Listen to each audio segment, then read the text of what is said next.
Could there be any job easier in New South Wales than being a member of the Labor Party in the state parliament, if it were properly led? The Liberals have their own version of Meghan Markle. She hates the monarchy, but she wants to retain the benefits. Call me Duchess of Sussex. Matt Kean, presumably, wants the trappings of Liberal office, but mouths the nonsense of the left and the Greens.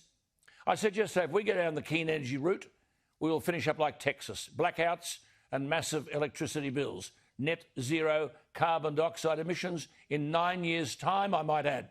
The bloke is batting for the other side. Then he wants an Australian republic, and he's talked to that loyal darling of the Liberal Party, Malcolm Turnbull, that we don't have our own head of state. A bit like Meghan Markle saying, my son should be a prince. Both assertions are false. Our Governor-General is an Australian, and Mr Kean couldn't cite one instance of the Queen interfering in the government of Australia, not even with the dismissal of Mr Whitlam. The Labor Party in New South Wales have to do nothing. Sit back and watch this bloke Kean, unchecked, mouth the nonsense of the left. And ignore this argument, by the way, that, traditional Liberal voters have no one else to vote for. A further delusion. While traditional Liberals mightn't vote for the Labor Party, they can go into the booth, have their name checked off, and put a cross through the ballot paper. Thousands do this because of Kean, and Gladys can't win. As I said, easy being a Labor MP when the government you're trying to beat is batting for your side. Gladys Berejiklian has a lot on her plate. She'd better understand Matt Kean is looming as one of her greatest problems. The public are fed up. The comments to the Daily Telegraph story today about Matt Kean are lacerating. Any self-respecting person not driven by ego would have to be alarmed. Adam wrote, every time I see Kean's name, it reminds me why I started voting for other Conservatives rather than the Liberal Party.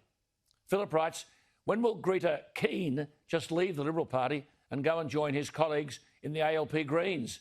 Sadly, in everything he touches, he shows himself to be a serially underperforming Liberal in name only. Lynette writes, Gladys should show Matt Kean the door. You can't be blind to the fact that he is electoral poison.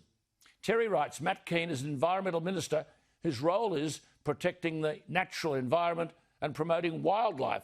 So why is Kean pushing for an Australian republic? Is Gladys still the leader of the Liberal Party, or is Matt Kean? Helen writes, note to the New South Wales Liberals, get rid of this goose before he does any more damage. Guaranteed to have already cost you votes. Peter writes, if Kean is in favour, that's a reason to be against it. And Chris writes, seriously, the Liberals need to disendorse this bloke. If he is a Conservative, then I'm an astronaut. Kean is another Turnbull, another greenie that has invaded the Liberals. I watched AJ last night and saw John Anderson's interview, all class. This is the type of bloke we need. Molan and now Anderson are exceptional talent. We need more level heads with a lot of worldly experience, not these whippersnappers that have done nothing in their lives except be politicians. Well, Matt Kean, I think Chris is talking about you. Gladys, you've got to answer two simple questions.